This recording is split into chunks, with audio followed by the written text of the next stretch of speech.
Hello, everyone. Can you hear me okay? Thumbs up. Yes, awesome.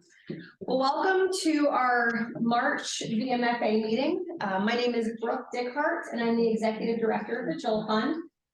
We are one of the organizations that plans these meetings, and this month we are going to be talking about social enrichment for veterans. So we're very glad you could.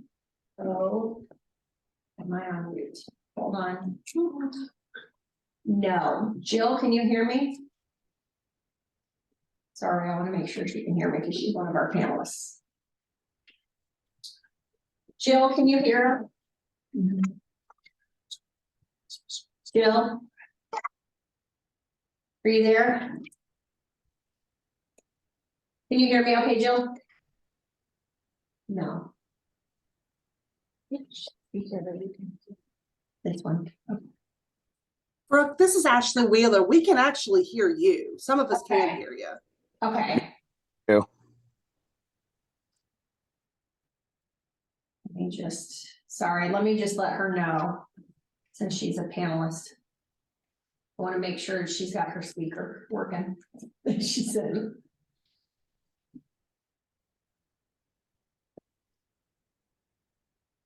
Looks like she's on mute. Yeah. I can't hear you. Okay. Well, while Jill is doing that, I'm gonna tell her to check your volume too. I do that all the time. I'm actually not exaggerating. I'll be on my computer, and then I'm like, I can't hear you. Not okay. So while Jill's figuring out the audio on her end, what I always want to try to do is to remind everyone why we do these meetings. So our mission of the VMFA is to strengthen the local veteran and military community. And our objectives are to identify gaps, opportunities, and barriers in service to improve service for veterans and military families. We coordinate information on services for veterans and military families. And then we educate veterans, military families, and community advocates on community-based efforts in suicide prevention. And so what we do is each month we have a topic and we invite panelists to come speak. And as I mentioned, this month we're going to talk about social enrichment. And so what I want to do first is we're going to go around the room. Everyone, except for our panelists, please introduce yourself. Tell us about your connection to the military or your connection to this group.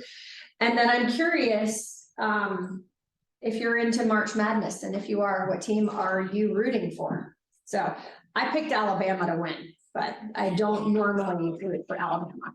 So that's my. So sorry. We're ready to rock it up. Does everyone get theme music when they introduce? I guess so. It's my inner DJ. Yeah. Right on. Pretty cool.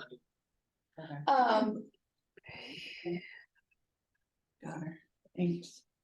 I'll go next. I'm Isabella Brzezinski. I am the Operation Art Program Coordinator for the Joel Fund. So coordinate our art classes for veterans and their families. And we are currently in our art studio right now. So we have and spring session 2 just started. I'm also the daughter of a retired Army veteran. Hi, I'm Ashley Martinez. I am the GI Bill Manager for the North Carolina National Guard. I'm also a female veteran, Marine Corps. And I'm also a Navy spouse. You can probably. All the time. And I'm Maurice Poole. I'm a social worker with Durham VA under the program for General Caregiver Support Services. I want to connect with you. But we got two more. Yeah, fantastic. Okay. And I'm Josh Dadoff. I'm also a social worker with the Durham VA with the program with General Caregiver Supports and Services.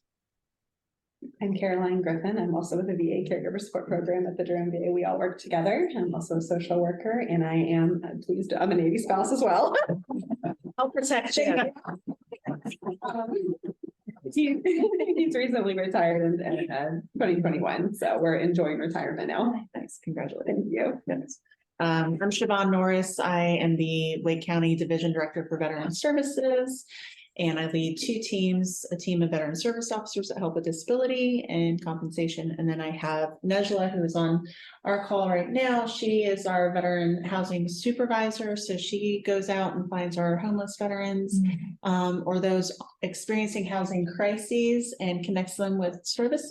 And so both teams do amazing work.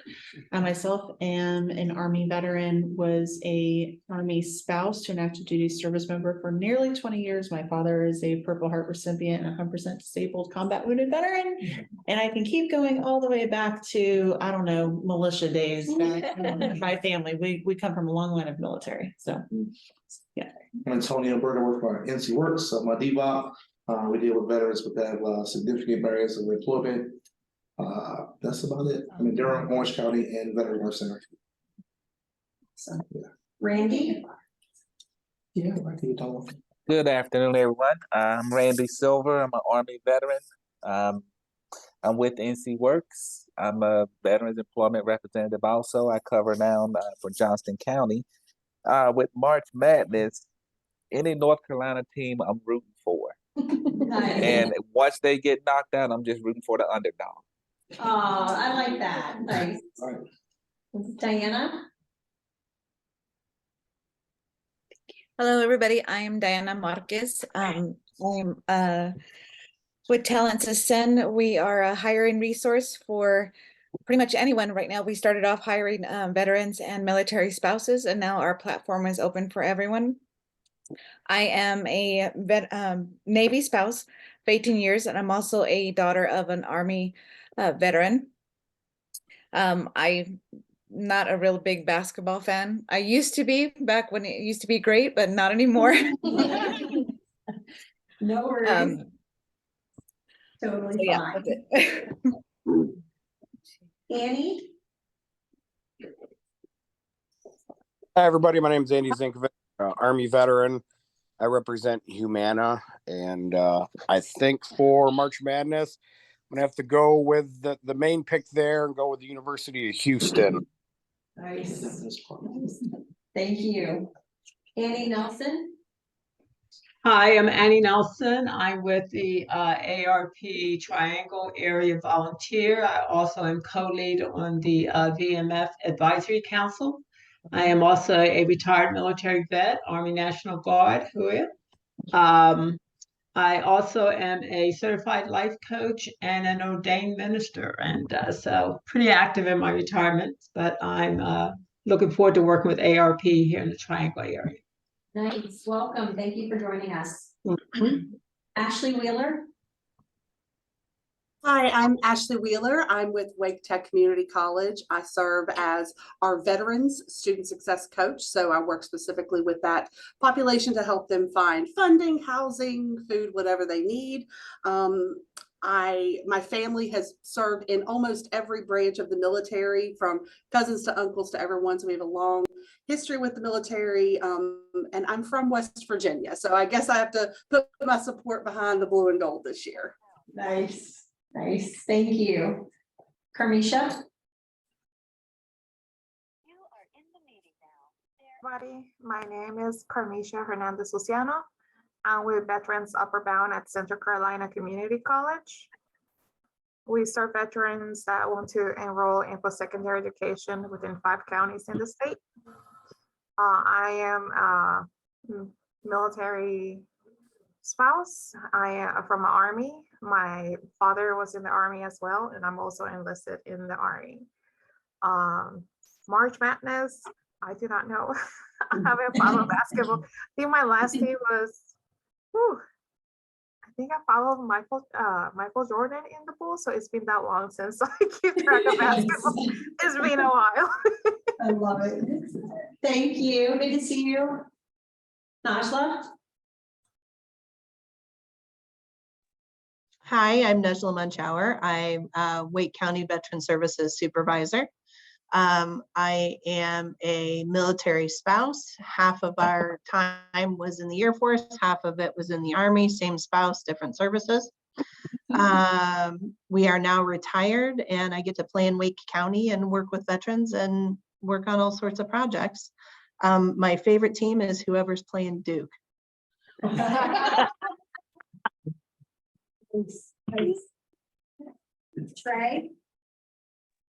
Yeah, hey, my name's Trey. I'm with Lutheran Services Carolinas. We're a refugee resettlement agency here in Raleigh, and I'm here specifically on behalf of some of our Afghan clients who served alongside U.S. Armed Forces and are now here under special immigrant visas. Wonderful. I'm so glad you could join us. Thank you. Yeah, thank you for having me. Let's see. We have someone who just joined us in the back. Will you introduce yourself, please? Yes. Oh, So I'm with Works. Antonio is my co-worker, and we work with veterans in the workforce center, helping them find employment. It's perfect. well, welcome. Please get some lunch. Thank you. Glad you're here. Okay, so next I want our panelists to introduce themselves. Please, what I would like you to start with, just the same kind of introduction, your name, what organization you're representing, and also if you would explain your role within the veteran community and how you provide social enrichment. And then we'll dive into further questions from there. But Greg, would you go first? Yeah, so I'm Greg Whitt. I'm an Air Force veteran, spent 8 years mostly as a police officer and paralegal. I believe that March Madness is a basketball thing, but I haven't owned a television in 15 years, so it's hard to keep up with some of that. And there's a blessing there. Yeah. Sure. I am an arts entrepreneur. So I have a small business called Drum for Change, where I offer team building, education, and wellness programs through participatory music making. I bring a band full of drums to your venue and help people bang on things and make noise. And I think it's the coolest job ever. That's awesome. Thank you. Tony? Tony Attina. I don't follow basketball. Okay, no worries. I'm with VFW Post 8466. I'm the junior vice commander there, and well, I guess we'll talk more later about what we do, but we constantly reach out to the community through just walking up and talking to people, and also coming to groups like this so that we can find out more about what's happening and share it with the veteran community. Awesome. Jill? Oh, we can't hear you. Uh-oh. Forget me now. Now you're good. Okay. Oh gosh, you got a phone instead of my face there. That's fun. I'm Jill Blakeney. I'm the executive director with Mustangs Patriots Project. I am a retired reserve veteran, combined service in the Navy and in the Army. We provide a recreational equine program for veterans and their families at no cost to them. And we use once wild Mustangs from out west in our program. And recently we've added mini dunks to our program. Haha, a lot of fun. People love them. And I do not, sorry. That's okay. You don't have to apologize. So what I would love to know is what inspires you to do the work that you do? Is it personal? Is it professionally motivated? Share with us how you got into this and what motivates you to do it. Greg, you want to go first? I do what I do by way of accident. I never meant to be a musician. I went to college to be an engineer, and then I met calculus. And we had a short-lived romance. And I wound up enlisting and spent time in the military and came back out and went back to work at my alma mater, finished my degree at NC State, GoPack, while I was employed there. So that's kind of a neat thing. My first job was renting out the dormitories for the summer. And there, my first group was 300 kids in an arts and sciences camp.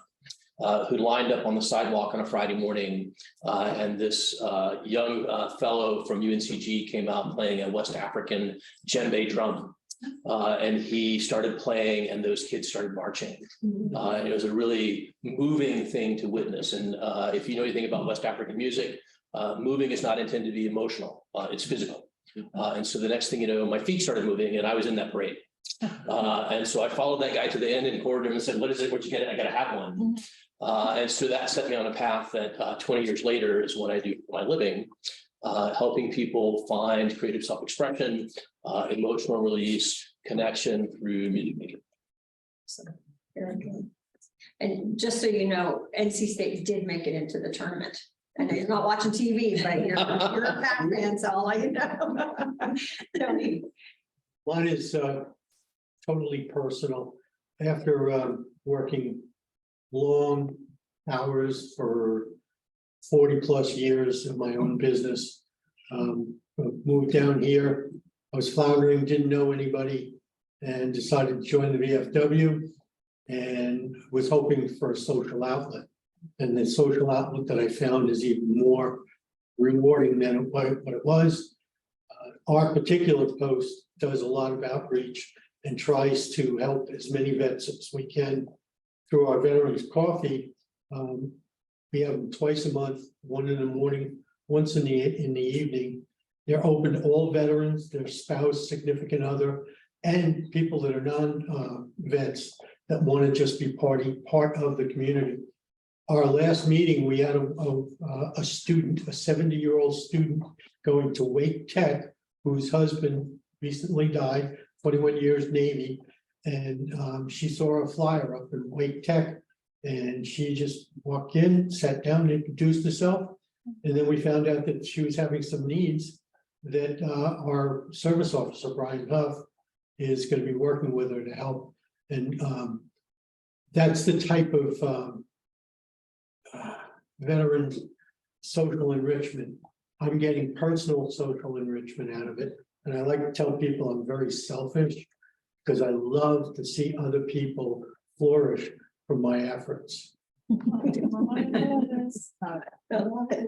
Bill?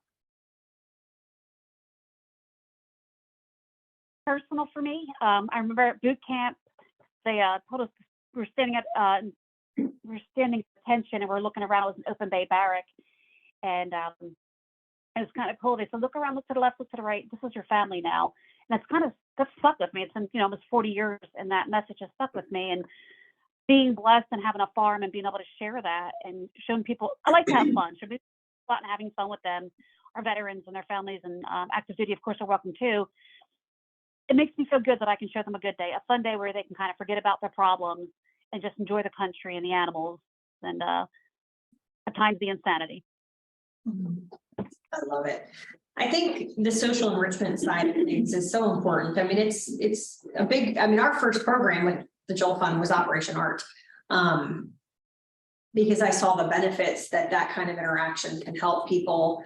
And rec therapy, the VA rec therapy is one of our biggest supporters. They send a lot of their patients to us. They refer them to us to take classes and that sort of thing. So do you have programs where obviously you have programs, but do you have any parts of your programs for veterans who are unable to leave their homes due to mobility or mental health challenges? Tony, do you guys ever do virtual? All our post meetings, the VFW post meetings are virtual and in person. The coffees, never thought of it. And I think I'm going to go back to the committee and talk to them about possibly doing that. Me personally, the in-person is much more conducive to developing camaraderie. But in thinking about it, maybe it can help somebody that's a shut-in. And our executive committee just formed, and they're going to start doing the outreach again to the veterans that are in the various homes. Unfortunately, COVID shut that down. They used to go out. I think it's the lodge. So we're trying to do more things to reach out. I know me personally, every time I see a vet, I remind them about what we're for. And also I ask them if they know anybody that needs help that doesn't know how to reach out, because we'll reach out to them. Nice. Greg, do you do virtual programs or during COVID? Yes, and that's an interesting thing. In my persona as a drum circle facilitator, I'm the director of a professional association of people that do what I do. And during the pandemic, we spent a lot of effort trying to figure out how to do group programming online. And the technology for synchronized music just isn't there.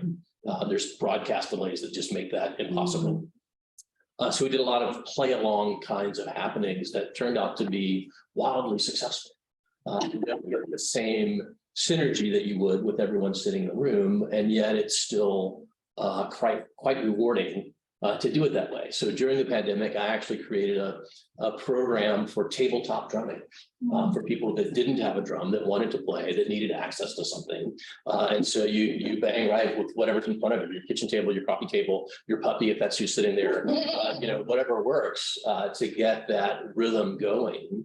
And that program is like a 45-minute pre-recorded deal that I sell on my website, but I would make available gladly to anyone that wanted to use it. At no cost. So that option is there. It's not my preferred way of doing things, but it's doable. Very cool.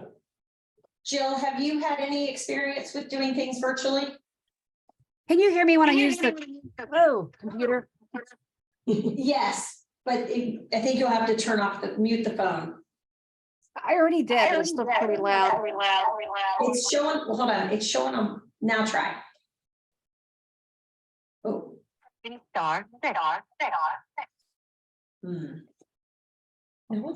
think she's getting feedback with the speaker in her room. Can you hear me now? Yes. Better? Yes. So Brooke, that was a good question. I hadn't really thought about that because how do you move, 1,000-pound horses around to people who are locked in their homes? But I have been doing something that kind of falls under that. I've had veterans come out that have moved away. So I do phone calls and photographs via text, as well as I have one friend that loves my horse, Jessie. I shoot videos of her when she's running around, and I'll shoot her the videos. She's out outside of Chicago. And then I have one woman who's in her 90s. She was the mother of a Navy captain who ended up relocating. And I sent her kind of like a little newsletter. I'll send her a letter, just kind of tell her what's going on the farm. So we're kind of doing that. It's not very high speed, but we do outreach for people who have come that want to keep in touch. And I hope to one day get a smaller horse trailer so I can cart the donkeys around. Yeah, nice. That's great, though. I love to hear the creativity behind that.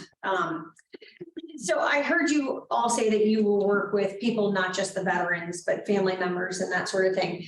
Do you do any specific programming? So one of the things that we have found in our work to be successful is a female-only class for Operation Art. We had two situations where, so one of the things that we do is we have our instructors take attendance. And twice last year, we had a female veteran come to a class and then not come again. And so Isabella reached out and said, we want to learn. Can you help us understand why you didn't come to class again? And they both almost the same answer, said, nothing happened. It was just a comfort thing. It was a male instructor, a male dominated class that was the only female, and it just was something they weren't comfortable with. So that was eye-opening for us. So Isabella has created some classes for females. Do you all see anything like that or work with programs that are female specific? And I also think about it because we just came from last week, we were at the Women's MilVet Summit. And so it's very much at the forefront of our minds after attending that. So I'm just curious. I get called to do lots of gender specific programming. Okay. I've had the great pleasure over the last dozen years to teach ladies only drumming classes and to be an honorary lady for the evening. I've even had occasions where I've been an honorary lesbian. So, it's just really interesting that there is safety in that homogeneity that you don't get. And as a society, I think Western culture is really big on gender integration, but we might be the only ones. And so when you look at traditional cultures, that isn't typically true. Men and women do things separately. And there's benefit in that, I think. And so the thing that you're mentioning about that sense of safety is big. And yes, I'm all for it. Tony, have you seen anything like that with your coffees and stuff that you do? Well, our biggest problem is reaching female vets. Okay. And at our coffees, we usually have maybe 2 or 3 women. One prominent one is the mayor of Wake Forest. She comes to support us. If we could find a way to attract and entice female vets to get involved with the VFW, that we would totally welcome it. In fact, our coffees, the flyer, the center picture is that of a a female in service. But I've been searching, as you know, since I've been down here, for ways to entice females and minorities to be part of our post, because we want to be all inclusive, because we know that with everybody's interaction, we can be a better resource to everybody in the community. So if anybody has ideas, please let me know. I think you guys have my email, so if anybody would like to email me something, we're totally open to it. As a vet though, I don't see where a female only will push the agenda to reach all vets, but that might be because I'm old, and maybe I just don't see how that can make it happen. So I'm hoping we can get somebody to change my focus. I like that. Jill?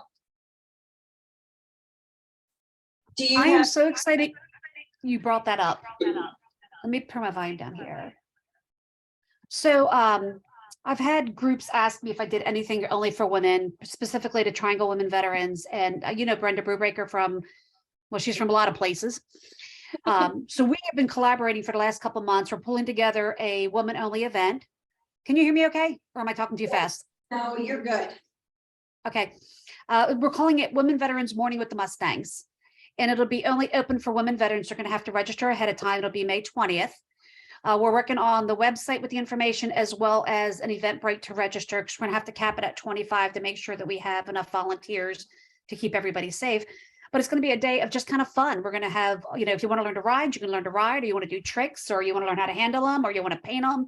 You want to just love on the donkeys because the donkeys love to be loved on. We're going to have, I want to put up a canvas that they can paint messages and pictures on for future women veterans that are visiting. We're going to tie dye the event t-shirts together. We'll be eating. I've got a manicurist coming to do manicures. My masseuse is going to come and give arm and hand massage. It's just going to be a fun, relax, and enjoy the country kind of day. So yes, that's something we're doing this year. Woohoo! In conjunction with Triangle Women Veterans and Vietnam Veterans of America. I think that's who Brenda's representing on that. Awesome. What was the name of the event? Is it Women Veterans Morning Mustangs, or what was the? I'll put it out to everybody in the comment section. Thank you. And we'll make sure if you have a flyer to save that. Sorry, when you We're first still started. working on that. Yep. But I Okay. will send it to Joel Fun as soon as I get it done. Awesome. Yeah, when you first started talking, the landscape guy drove by, so we missed the first part. So sorry. It was right next to our space, so I apologize. So I love this question because I think this happens with us. I won't say a lot, but it does happen.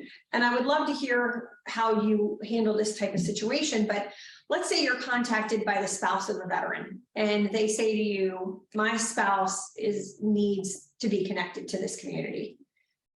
Can you help me get them to attend a coffee? How can I get them out to the farm? How would you handle that situation? Tony, what would you do in that situation? Well, I'd ask if they have transportation. If they don't have transportation, one of us will actually provide transportation. Good to know. The whole goal is to do that. And thanks to the Joel Fund, we did get back in early summer last year, a referral of a father that was not really that comfortable down here. He came to a meeting with his daughter and his granddaughter. And he has been to meetings whenever he's not down in Florida, staying warm. He's been coming to the meetings. He opened up. We got an email afterwards from the daughter thanking us for providing the opportunity for this. We relish that type of stuff. And because Brian, our service officer, he's also a co-chair on the coffees with me. He's always there if somebody comes in that has a pressing problem. We have an office that they can go into in confidence, discuss what it is, and then we can see if Brian will then point them in the direction of the help that they're looking for. So we totally relish anybody calling and saying, how can we get them? When the coffees first started, it just was like little clutches. Now what happens is people after we do our introductions, which you reminded me we were supposed to do. Conversations just start popping where everybody now has a conversation, and then as the meetings wind down, you have little groups. Now you're more comfortable, you talk about things, but people keep coming back. We average about 24 people per session. That's great. We'd love to have at least 50, so we have to move out of the VFW and go over to the senior center because they've offered us space over there. Nice problem to have. Yeah. That's great. That's great. Jill, do you have a way that you would handle a situation like that if the spouse contacted you and said, I think my significant other could benefit from your services? How would you help work with that person to encourage them to come out to see you? So you can hear me okay, right? Yes. I've actually had this happen before where a spouse will call and say, hey, I think my husband or my significant other would benefit from this. And I invite them to come out to the farm themselves, even if their significant other or spouse doesn't want to come, and say, come experience it yourself, because when you try to sell this, it's better if you've had that experience. That's helped. And then sometimes letting them visit the website or even letting the spouse talk to them about what they experienced and giving them time to think about it. I mean, because I'll have it where somebody will contact me. And this is an example from last year. I was contacted in February and they came out in June. But that person needed to think it over and needed to get comfortable with it. And then when they found out, you know, I'm a veteran, my husband's a veteran, I think that kind of opens the door a little bit wider for them to come in. But it's just basically trying to get them involved, let them have that experience, their spouse, so that they can go back and sell it for me. I don't have to sell it for me.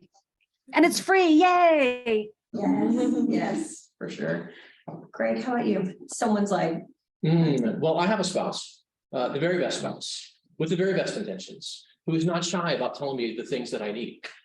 And sometimes she's actually, so if a spouse reached out to me and said that their partner needed something, I would view that with a bit of healthy skepticism and want to have a direct conversation with that spouse. And I never underestimate the power of personal invitation. So if I'm talking to you and you want to be included, then I'm going to reach out to you directly and say, come do this with me. Right?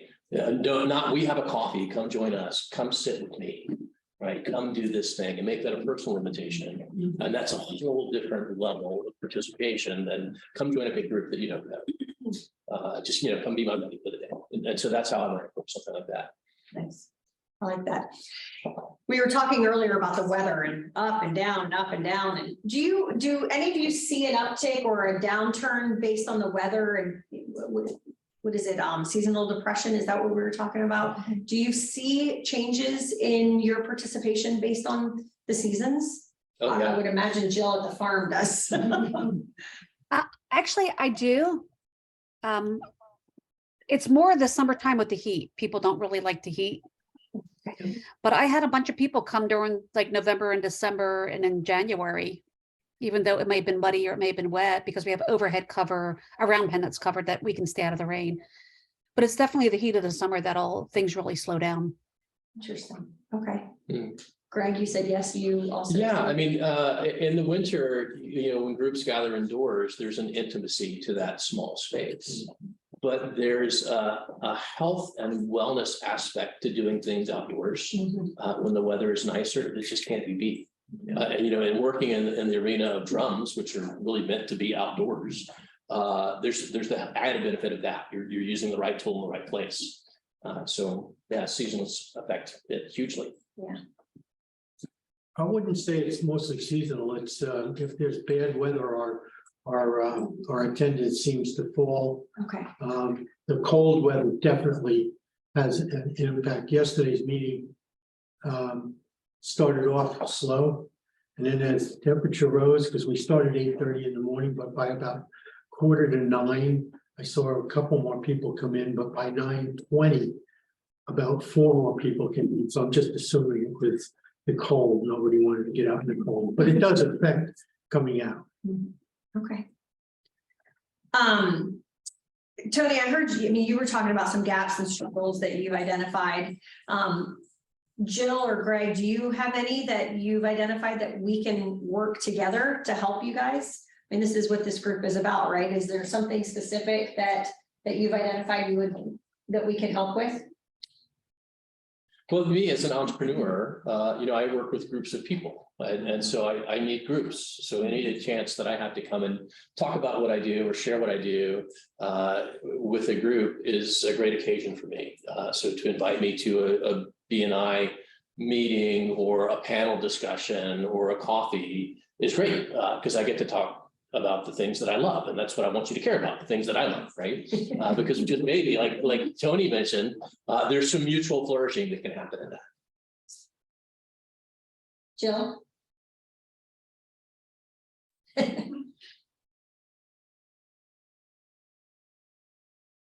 I would say that probably be the same here, just letting people know that I'm out here, inviting me to be involved with this group, which has just been so much fun and informative.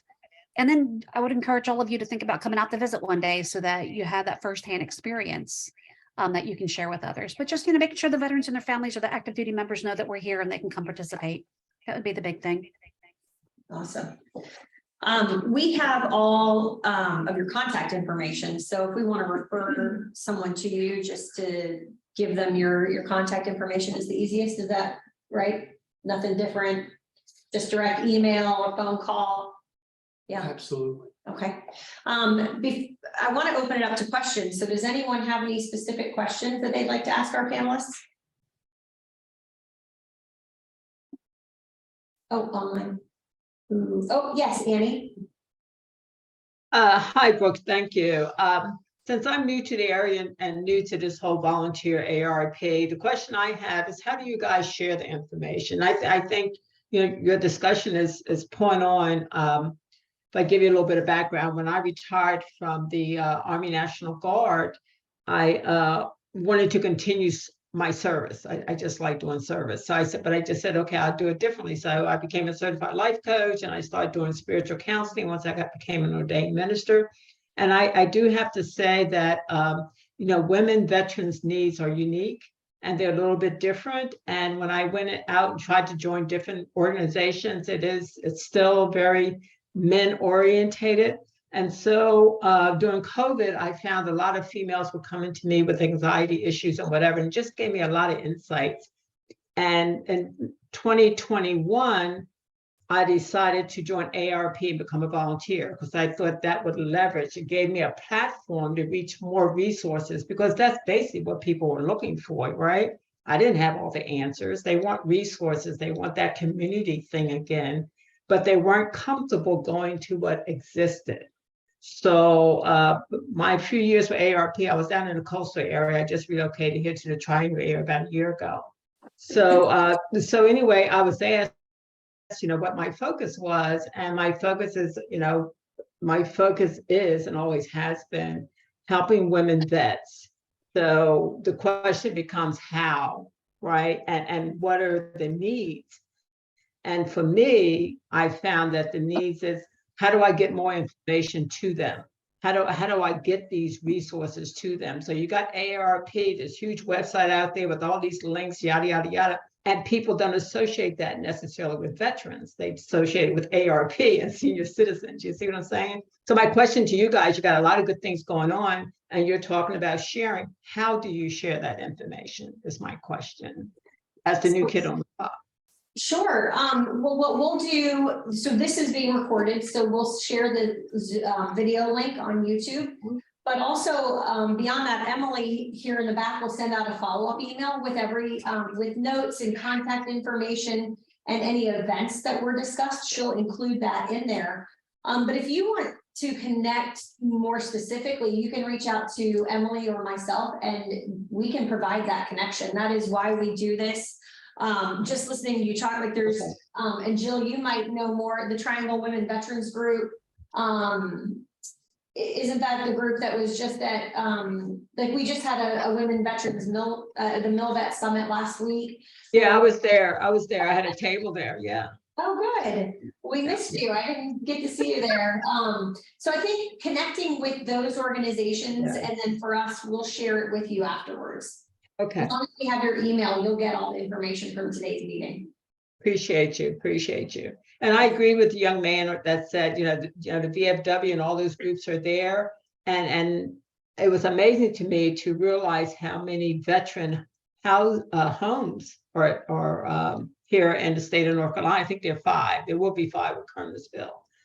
And I looked at the participation. I mean, less than 10% of them have women in them. And yet women vets homelessness and mental health is huge. So again, I think it's an information sharing of where these, and I asked the question of, what was it, the bridge home or whatever.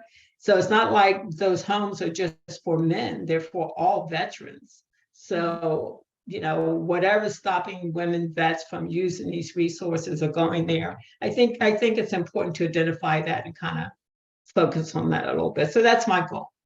That's my mission. That's great. Thank you. Any other questions, comments, announcements? Oh, yes. I have a question for Jill. Can she hear me? Hi, okay, so we have a handful of veterans at our men's shelter downtown. Some of them need social enrichment. I would say most of them, if not all of them, need social enrichment. Is this something that we could organize with you to bring our veterans experiencing homelessness to your farm to get some of that exposure? If so, what do you need from us in terms of liability waivers, et cetera? Okay, so the first answer is yes. And what was that second part of the question? What is the logistics of that? If we coordinate that with you, what would you need from us in terms of bringing those folks there? How many chaperones would you need? What does that look like? This is something we haven't done. Okay, so I provide the volunteers to work with the animals to make sure everybody stays safe. Okay. And we will provide snacks and lunch if need be. I would say probably have a couple reps there, depending on how many people you bring with them. Are you expecting perhaps somebody might cause a problem? You never know. You just never know. Natalie can speak to this a little bit more if she wants to jump in. So you just never know. These are people in crisis. Yeah, they're welcome to come. We may ask them to come in a smaller group and then have multiple groups visit on different days. But yeah, you are welcome to come. Brooke's got my contact information, so you can send me an email or give me a call later and we can talk about this offline. Perfect. But they're welcome. Thank you very much. I love that. You're idea. welcome. It's a great idea.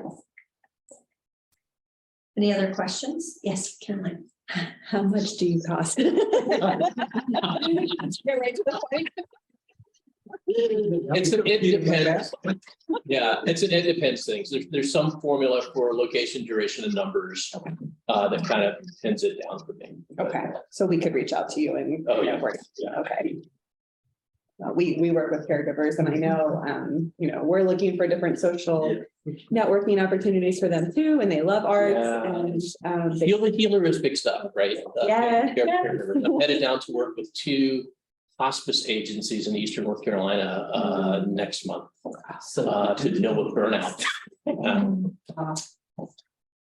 I just think that they would really enjoy. We've not, we just haven't explored, I don't think, music yet. And I think that, like you said, healer, I think that would be really fantastic. And drumming would be such a fantastic Yeah. emotional and physical release for this population that tends to have to keep it all together.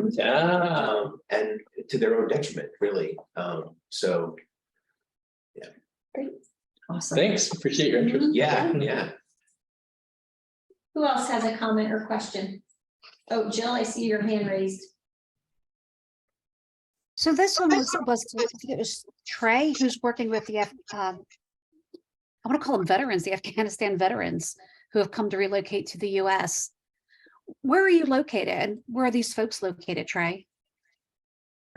We are in North Raleigh off of Wake Forest Road, but we work with populations throughout Raleigh. So our clients are located in Durham, Chapel Hill, here in Raleigh, the Cary and Garner area.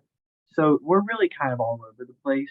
And with our Afghan clients, with the housing market in Raleigh being what it is right now, our main priority is less so location and more so just getting them out of places like Airbnbs or extended stay hotels we work at.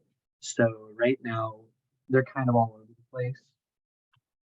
But we are mostly confined to the Triangle area. So the New Americans program, which I specifically work with, that resettles these SIV cases, we are in 6 cities in North and South Carolina, but we specifically work in the Triangle area. So is there a need for them to have some kind of recreational activity, like maybe coming out to the farm? Yes, absolutely. That would be great because we have just recently one family came in a week or so ago, and they have, I believe they're a family of 7, so they have 5 pretty young kids that have a lot of energy. So something recreational like that would be perfect. Okay, that's, I'll shoot you my information. Yeah, Actually, I'll put my information out for everybody. yeah, I can put my email and my work phone in the chat too, so that everybody can see that. Yeah, Trey, definitely do that. I was gonna ask that, because we'll send it out in an email also. And if you know of people who, or organizations that can work with these individuals that are coming to our area, someone had asked me, and it's not something that we have ventured into yet, but I know there's a need. So I thought, let's have them here to meet with this group and see if there's any way that we can help. Because that's what we do. That would Right? be incredible. Yeah, thank you. Absolutely. I have something for Trey. You're dealing with Afghans that also served alongside Americans? Yes, we are. So a lot of our clients, we work with a lot of different refugee clients, but specifically one way we've worked pretty closely with the military community is a lot of the volunteers we've had working with some of our SIV or special immigrant visa clients are members of the military community that have a special connection. Like one gentleman reached out to me a couple weeks ago and said that his platoon was very close with the translator that they had been working with. And when he finally got his SIV status and got relocated to the United States, he came in through another agency, but a bunch of them, when they came back to the Raleigh area, helped him to find a job and get connected to resources and benefits. So there's a lot of people out there I found in the military community that are in similar situations where they work with somebody like that. And they just need to be connected with where these people are now in the community and how best they can help them, because the desire is there. But a lot of people that I've spoken with, at least, are just looking for how they can get connected to us and help in that work with relocating these refugees. Yeah, my point was, we actually, our copies are not just for US veterans. Okay. We have one continuous veteran that comes there from Canada. So and what he likes about it is that he's in a room with other veterans and he can joke around like he was back in Canada. And he's developed good rapport. He wants to be part of our community. So I'm just saying, if you have any that are close enough to make the trip to Wake Forest, they're more than welcome to come, and maybe they can find some consolation in being with other veterans, and maybe that'll help them with their transition. Yeah, that would be wonderful. Thank you for that. Great. Ashley?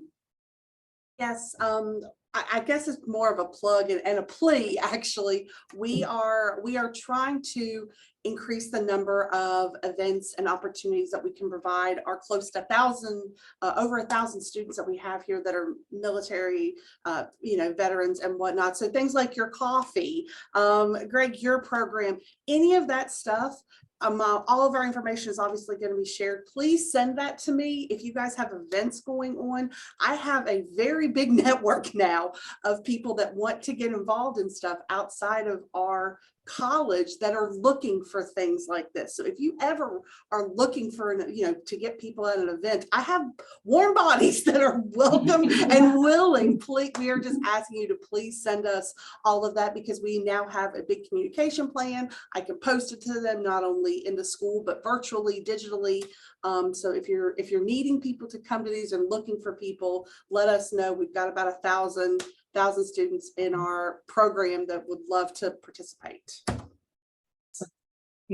Yes. Yes. Hey, Ashley, are you tracking that we have the Veteran Benefits Live event coming up next week in Cary? I don't have any information on that. So okay. We'll have to send that to you, because we know that your military connected students might want to talk to veteran service officers, get, maybe see an increase in their disability compensation, Now with the PACT Act that's passed, we're seeing a lot more of those presumptive conditions presenting. So we're happy to share the flyer with y'all. And then also, I'd like to talk to you offline about having office hours with our veteran service officers coming to your campus. Fantastic. We love it. I want my email flooded as much as possible. We are actually going to be forming a new email specifically just for stuff like this. So you guys will have like a veterans care email you'll be able to send soon. But until then, please overload me with info. You can't send me enough stuff. So thank you. We'll put the flyer for the VAC in the email. Perfect. For sure. Yeah. Awesome. Anyone else? So before we close, I would like to share a success story because of this group. So last year, Women Veteran Support Services referred a female veteran to us who was fleeing a domestic violence situation. She was able to get housed and was doing very well. And about a month and a half ago, reached out to us again, and the living situation was not going well, and her anxiety was increased. There were some other things going on. I reached out to Siobhan. Siobhan put me in touch with Najla, and I mean, within the month, she was in a new apartment. All we did was make a connection for her. She made a phone call, got her in to meet with the apartment complex, and she did the rest on her own, but she didn't even know where to turn. But because of this group, and we do this kind of thing every day, but what was interesting and what I want to share with you guys, so my husband, I was working out of my office at home, and my husband happened to be behind me, and I didn't know it, and he could hear the conversations that we were having. And afterwards, he came up and he hugged me. He's like, I don't ever get to hear what you do. He goes, but that was incredible. And it was a team effort that we could never have done without these kinds of connections. So that is an amazing success story of these groups. So I love that you guys are here, and I love that you join us every month. I'm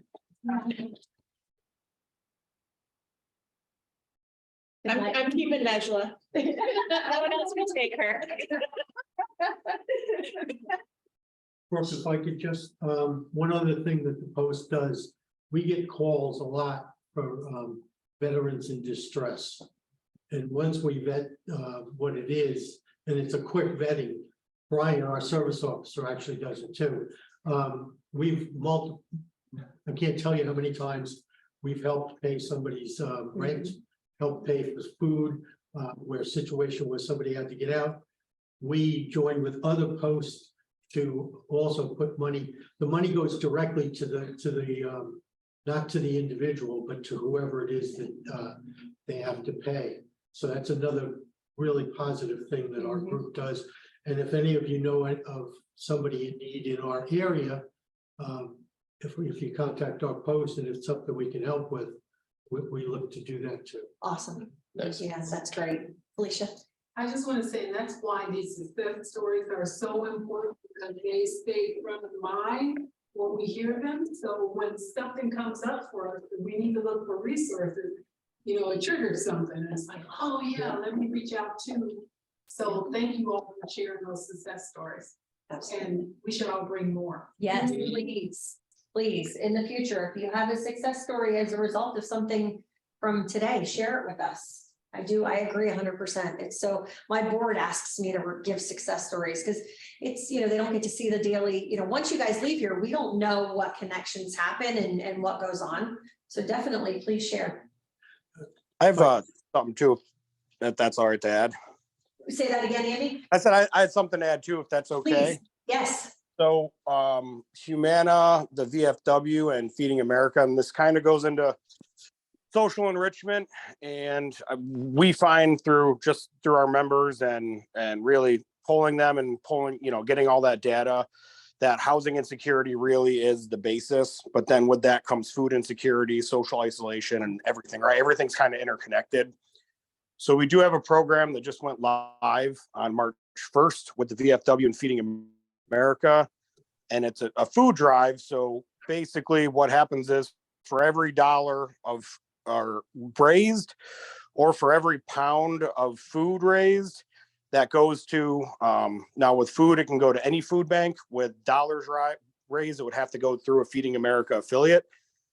But the VFW Foundation is matching those grants. So say the Wake Forest VFW or their auxiliary does 1,500 pounds of food, right? We turn that into whatever food bank we want to. And then that VFW or auxiliary gets a $1,500 grant from VFW National Foundation. So that program just went live March 1st. Since its inception, we've done over 2 million meals so far. So just putting that out there in the back of the head when we're doing, social enrichment, social isolation, any of the, big social determinants of health. It's just another aspect right there that we can work into it and see, just on top of already feeling good about donating food, then we see the money get put into the VFWs. And then like Tony had mentioned, because the Cary VFW and the Wake Forest VFW, I feel like we do quite a bit. Just all the veterans in Wake County, they tend to come to our two posts and we have to go like, okay, they'll cover half, we cover half.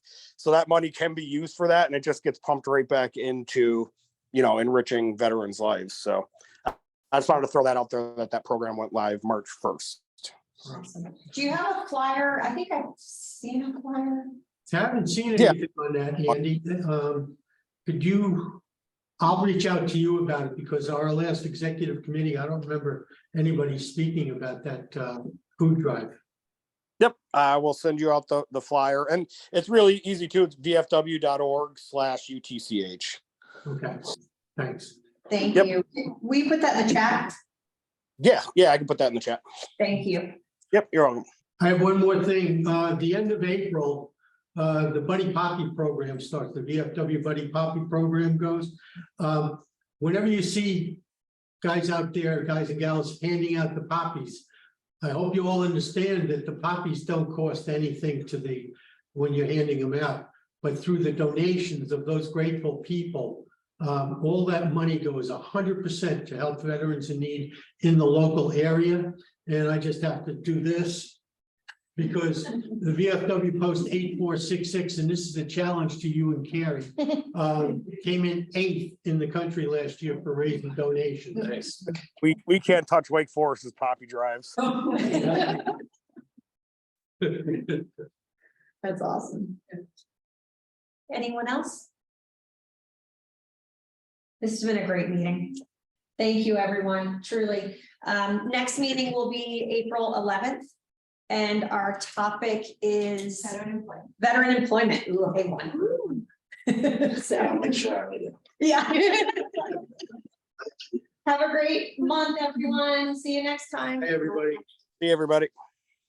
Bye, thank you. Should put that in the email like 2 or 3 months ago.